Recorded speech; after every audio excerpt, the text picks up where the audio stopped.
Developing news this afternoon, a car and human remains recovered from a pond in Russellville could be connected to a missing persons case from 2 decades ago. Samantha Hopper and her daughter were reported missing back in September of 1998. Investigators say Hopper was last seen traveling to drop her daughter off before going to a concert in Little Rock. On Tuesday, someone with the nonprofit group Adventures with Purpose called the Pope County Sheriff's Office. The group travels the country trying to solve cold cases. Well, they said they found Hopper's car in water near the intersection of Pleasant View Road and Rocky Ford Road. That's north of Russellville. This is a developing story that we are working to learn more about right now. We'll have the very latest for you tonight at 5 and 6. New at noon, Little Rock police have arrested a suspect in last night's homicide on Asher Avenue. Antoine Wright faces several charges this afternoon, including capital murder, aggravated assault, and 3 counts of committing a terroristic act. We're still waiting to learn the name of the victim, and we'll continue to follow any developments and, of course, bring them to you right here and on our website. Now to new details in the deadly shooting on a movie set in New Mexico. The Santa Fe County Sheriff held a press conference this morning.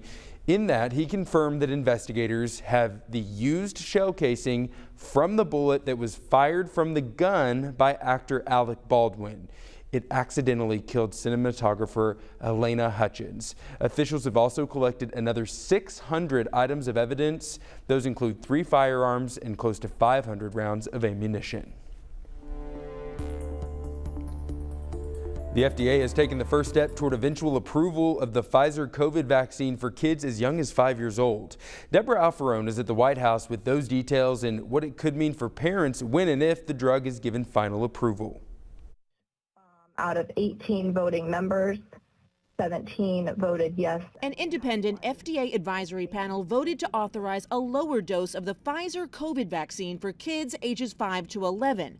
Final approval could come as early as next week, giving parents a decision to make. Giving parents the option to make that decision for themselves will be something that in history we will be glad that we were able to do. Catherine Yonioka, a mother of twin 8-year-olds, has determined she has no major concerns with the risks. It means getting back to normalcy. We've been very careful for the first year because my son has neurological issues. So I'm first in line to get that shot for them. A CBS News poll showed only about a third of parents are like Yonioka, saying they'll definitely get their kids vaccinated when it is approved for use. The White House says it's planning a public relations campaign to educate parents about the benefits of vaccination.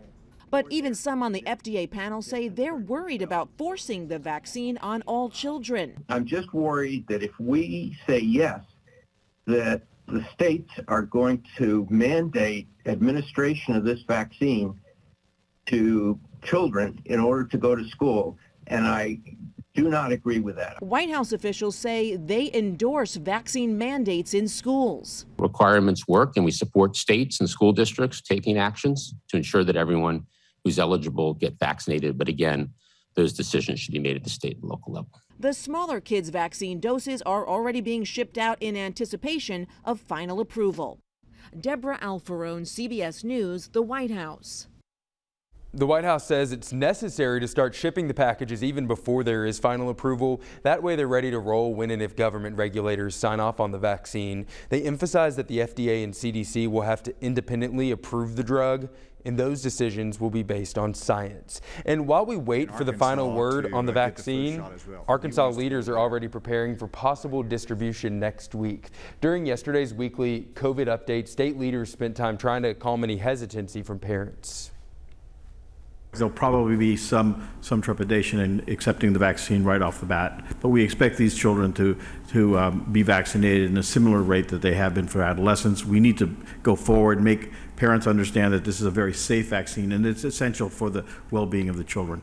Governor Asa Hutchinson says the state is prepared and officials are ready to get doses distributed to local pharmacies and pediatric clinics once they have the green light. Our COVID numbers continue to show improvement as we move closer toward Halloween this weekend. 502 new cases were reported yesterday, and our active cases are still below 5,000 this afternoon. The Arkansas Department of Health says 79% of the state's current positives are among unvaccinated people. And speaking of vaccinations, more than 11,000 shots were administered yesterday. Nearly 55% of Arkansans are fully vaccinated. Another 11% have gotten at least one dose. In other news, a federal judge has rejected a pilots union request to block Southwest Airlines' vaccine mandate. The union argued that the rule unlawfully imposed new conditions of employment and the threat of termination for unvaccinated workers. Like other airlines, Southwest instituted the mandate to abide by a Biden administration order for workers to be vaccinated by December 8th. Lawmakers on Capitol Hill are said to be nearing a deal on a spending bill backed by President Biden. When the legislation was unveiled, its $3.5 trillion price tag prompted objections from moderate Democrats. It's since been trimmed by nearly half to about $1.75 trillion. Facebook and Instagram have been a target for lawmakers on Capitol Hill over the past few weeks. Now Congress is turning to other social media platforms and their potential impact on kids and teenagers.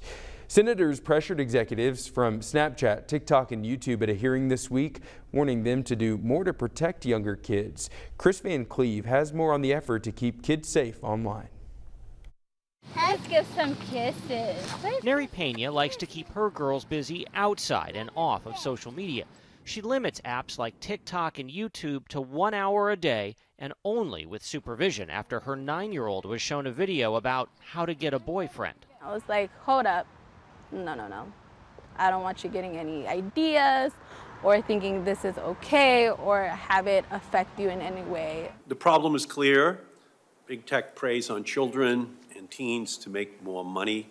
In the wake of the 60 Minutes interview with a Facebook whistleblower raising concerns about social media's impact on children, executives from Snapchat, TikTok, and YouTube tried to convince skeptical senators their apps are different. We're seeking to earn trust through a higher level of action, transparency, and accountability. Snapchat is different. Snapchat was built as an antidote to social media. It's not a defense to say that you are different. If it were your child, what would you do to protect your child? Lawmakers confronted the companies about the dangers social media can pose to kids, content glorifying eating disorders and suicide, bullying, and violent challenges going viral. Are you going to get drugs off Snapchat? I assure you, this is such a top priority for our entire company. Dr. Laura Berman's 16-year-old son Sammy died earlier this year after taking pills laced with fentanyl that he bought off Snapchat. It is not a sufficient answer to me that they're working. Yeah, that's the bare minimum they should be doing. All three companies pledged to share internal research about their app's effects on children. There is no issue more important than the safety and well-being of our kids online. Several senators are working on legislation to offer additional protections for children when it comes to social media. They attempted to ask the executives on that panel if they would support the various measures. The senators found the executives hard to pin down. Senator Richard Blumenthal of Connecticut, who chaired this hearing, has asked Mark Zuckerberg to appear. That would be the first time lawmakers have heard from the Facebook CEO since that whistleblower came forward. Chris Van Cleve, CBS News, Washington.